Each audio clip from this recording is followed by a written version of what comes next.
My name is Eric Rigg. I am the president of Hunsinger Companies and Silver Spring Foods. I have been in this role as president for 4 years, but I'm actually a fourth generation horseradish farmer.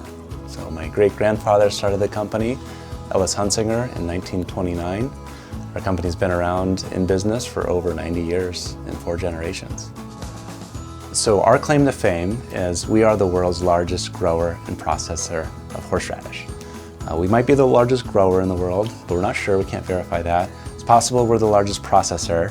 We can't verify that either, but there is no one that's doing both at the scale that we're doing. And it gives us a lot of advantages. So we're able to control the quality of the horseradish from field through the factory to your dinner table.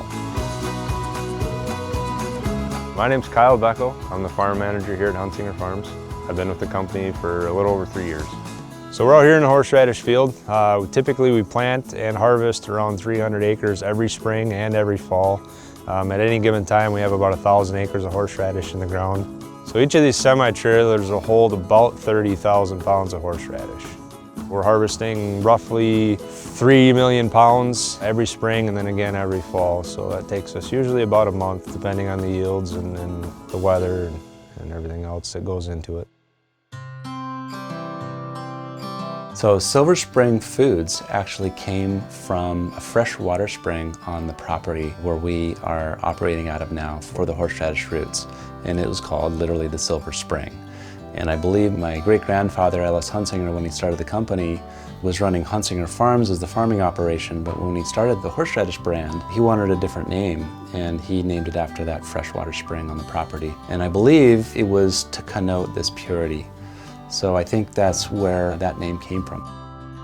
So I think sustainability has been a really important part of our business, being in the farming and agricultural industry. We want to be good stewards of the land. And we actually really learned about sustainability the hard way. My grandfather and great-grandfather actually grew horseradish in the same field year after year. And what they noticed was they were losing some of their yield. The horseradish is becoming susceptible to some diseases. So they ended up switching to a rotation model where we're now growing horseradish in a 5 to 7 year crop rotation for sustainability reasons. We grow horseradish, corn, soybeans, and some small grains. We utilize the small grains as a cover crop and also in the rotation to try to recoup and preserve some soil health and recoup some fertility out of the soil. And in fact, in the last 12 months, we've had some of our largest customers asking us, what are we doing for sustainability? Where's our energy coming from? Are we willing to track our carbon footprint? So we think it's really important to share the sustainability efforts that we're making. It's good for the environment, but it's also really good for business long term. In our horseradish washing process, we reclaim the wastewater from the washing and reuse for irrigation on about 150 acres of crop production land. When we're harvesting horseradish and storing horseradish, before we send it to the processor, we use a lot of water to wash it up.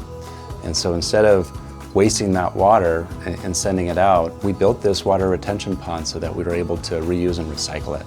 So we actually started building the water retention pond in 2018, and then we started using it in 2019.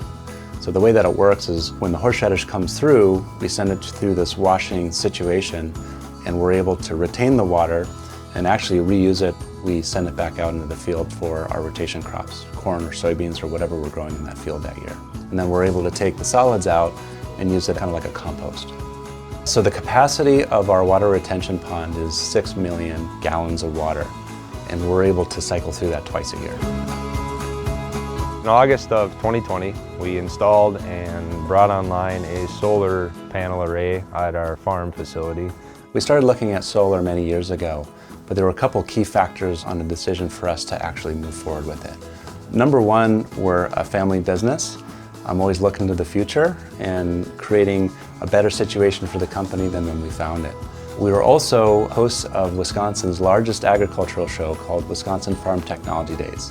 Eau Claire County had the show and we were selected as the host farm, and I thought it was a great opportunity for us to showcase what we're doing in sustainable, renewable energy and be able to share that and maybe inspire some other farmers to do the same.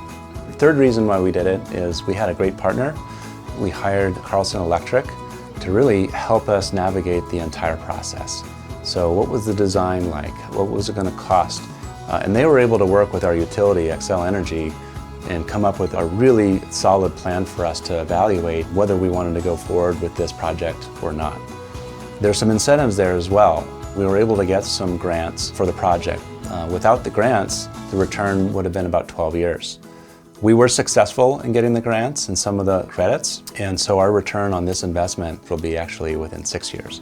Maybe sooner than that, based on the cost of energy and inflation in utilities. It generates about 20% of our annual usage, or about 135 megawatt hours a year. Xcel Energy was a great partner for us. Working with Carlson Electric, they were communicating with Xcel from the very beginning to make sure that whatever size project we were putting in was compliant with all the local rules and regulations and was going to work into their net metering system. So when I'm able to share the solar project and the water retention pond and the crop rotation with my children and with my family and with employees and with customers, it really makes me proud. I also like looking at the energy generation every day and then annualizing that and looking at the cost savings. We have real cost savings with this project. We're actually generating about $10,000 to $12,000 worth of energy savings per year, which is leading to our 6-year return on this investment. So we're always looking for ways to be more sustainable. We've just finished a new construction project for a grain storage on the farm and a new shop and shed.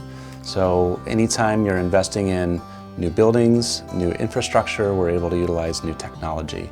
When we built this new facility, we concentrated quite heavily on more efficient fixtures and lighting, and also with the grain facility as well. There's a lot of efficiencies built into that. So the drying is more efficient, the lights are brighter, and using LEDs, more efficient ways to insulate the building and reduce our costs. We make condiments, so they're going in glass containers and plastic containers, and we are investing in upgraded labels to make it easier for our customers to recycle the whole package. Currently, some of the labels, in fact, you'd have to peel off the bottle to throw them into your recycling bin. So we're making that investment and that change, and they'll be out next summer. So it'll be easier for our customers to recycle our product. So I think it just takes the ability to be long-term oriented. We get the benefit being a family business to think long-term and in decades and generations versus the next quarter or the next year. Obviously that's important so we can be a great place to work and solve problems for customers and make a difference and make the world a tastier place. But we can make those longer-term investments like in solar, like in the water retention pond, the crop rotation, new buildings, more efficient lighting, so that we can have those savings, operate more efficiently, but it's also something that's right for the environment as well. So one of my big goals for the company is to leave it in better shape for the next generation than when I found it. I'm a 4th generation horseradish farmer, and I really want this to be a family business for the next 90 years. The fact that we're ahead of the curve, we've really leaned into these programs and will continue to do more in the future, I think it's put us in a really good spot to be around for another 90 years and multi-generations.